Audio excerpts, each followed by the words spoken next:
What if I told you Scotland once hunted a family of cannibals who lived in a cave? This is the legend of Sawney Bean. In the wild, untamed coastlines of Galloway, Scotland, where the sea crashes violently against jagged cliffs, there once lived a man named Alexander Sawney Bean, or so the legend goes. Born to a hedge worker in East Lothian, Sawney Bean had no interest in honest labor. He fled society with a woman just as twisted in spirit, and together they vanished into the coastal wilderness. There, they discovered a deep-sea cave, hidden by the tides, unreachable to most, and made it their home. They would never return to civilization. What followed was a tale so ghastly it would haunt Scotland for centuries. Over the years, Sawney and his wife birthed a family of monsters, 14 children, who in turn bore children of their own, and so on, until their inbred clan numbered nearly 50. Isolated, feral, and ravenous, they became a tribe of nocturnal predators, and their appetite was not for deer or fish, but for humans. They ambushed travelers along lonely roads, dragging the bodies back to the cave. They butchered them like livestock, salting, smoking, and storing the flesh. What they couldn't eat, they discarded into the sea. Body parts would later wash ashore, baffling nearby villagers. As disappearances mounted, local townsfolk grew terrified.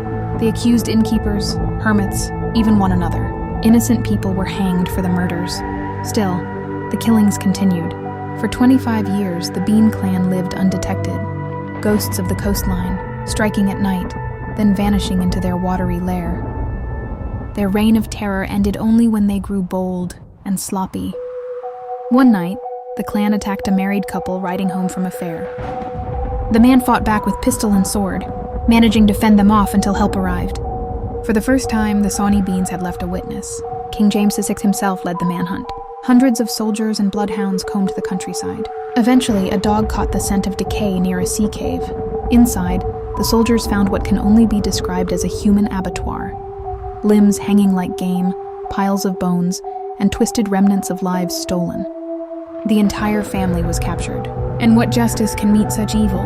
Legend says they were shown none. The men were executed without trial, limbs hacked off, left to bleed and die. The women and children were burned alive. The cave still exists today. They call it Benin Cave. And even now, some say it breathes with a cold, unnatural wind, as if the shadows remember.